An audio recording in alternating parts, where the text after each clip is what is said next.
Headline edition, July 8, 1947. The Army Air Forces has announced that a flying disc has been found and is now... Yes, hello, ladies and gentlemen. Get out of it, you. Yes, hello, ladies and gentlemen.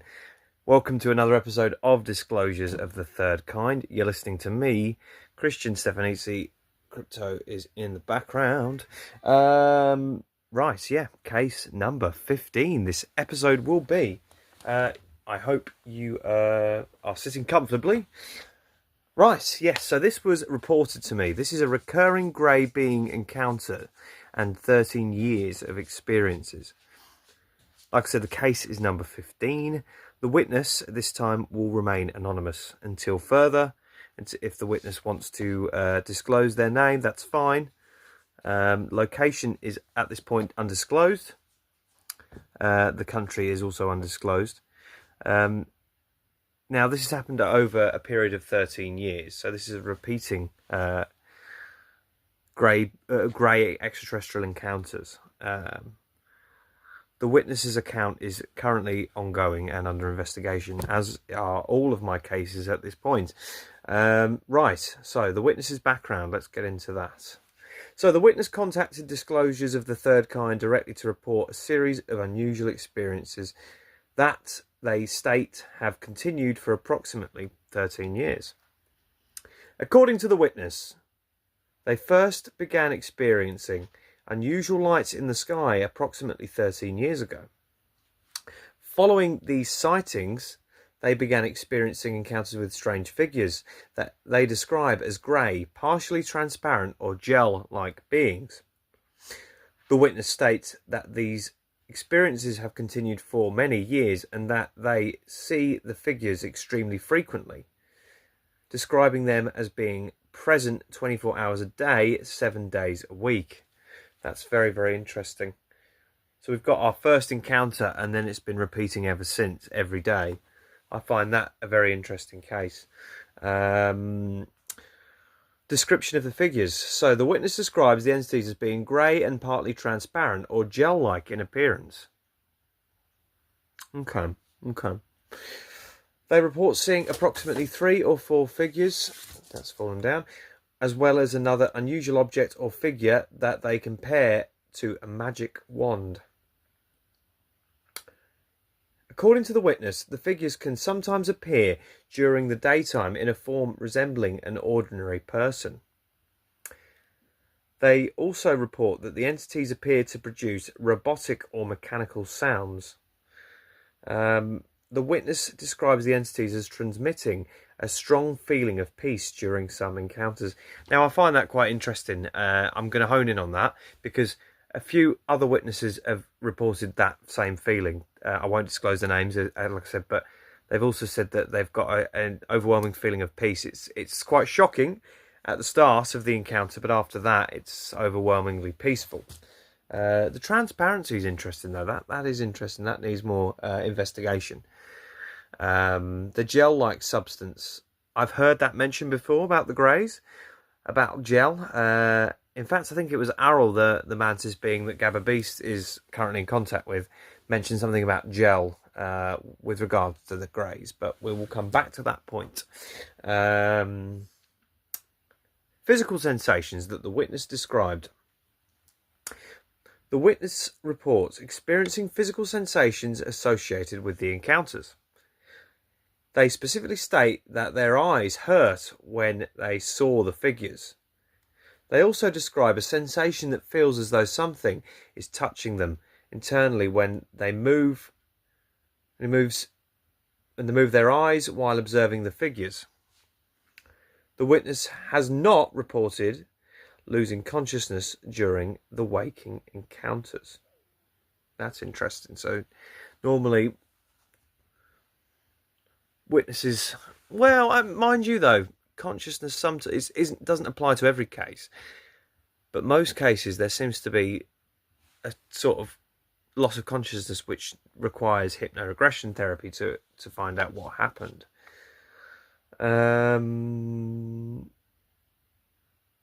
Right. Experiences during sleep. So bear in mind these have been happening over the over the long form of 13 years. So you need to keep that in mind. The witness states that some of the more unusual experiences occur while they are sleeping. They describe seeing other things during these experiences and reports that this is when experiences resembling a loss of consciousness occur. Interesting. However, they specifically clarified that they do not experience loss of consciousness during the waking encounters they described. Perception and possible transmission. One of the more unusual claims made by the witnesses is that the figures may potentially be perceptible to other people who are physically close to them. That is interesting, actually.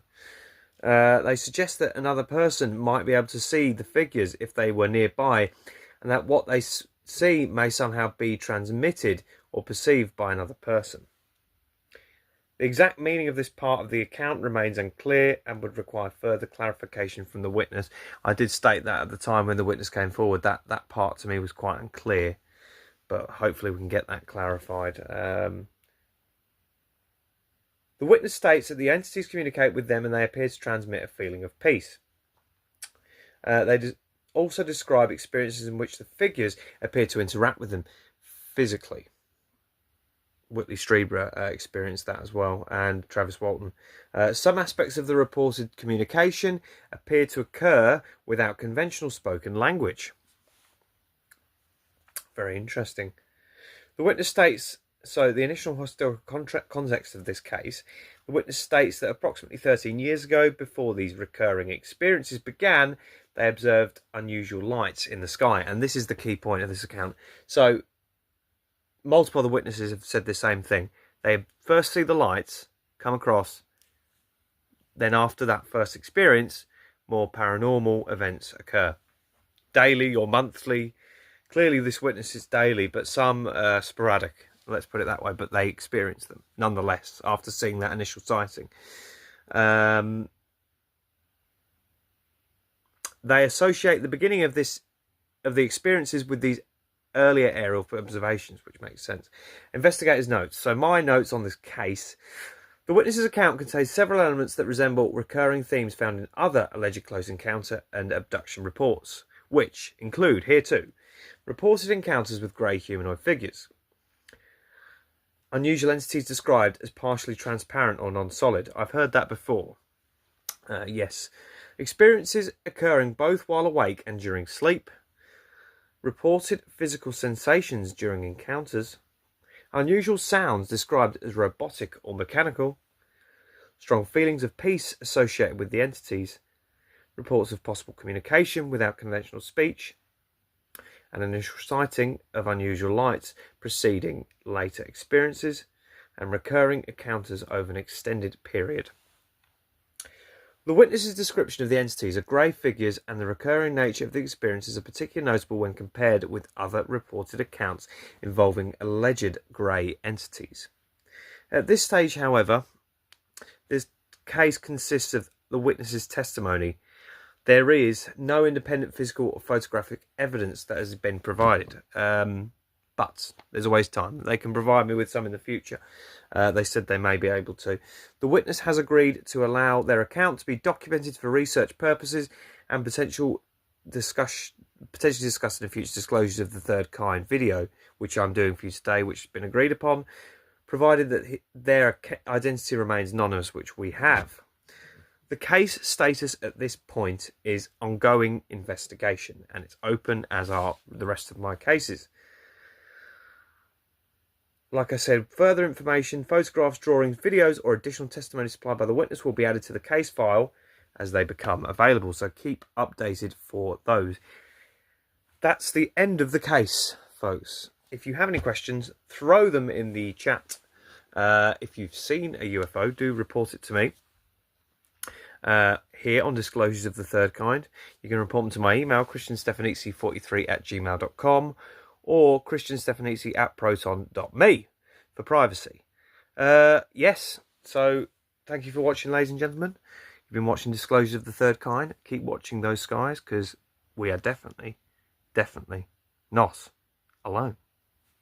If you do enjoy these cases, do check out my book, The Undisclosed Visitors, which is on Amazon and Barnes & Noble.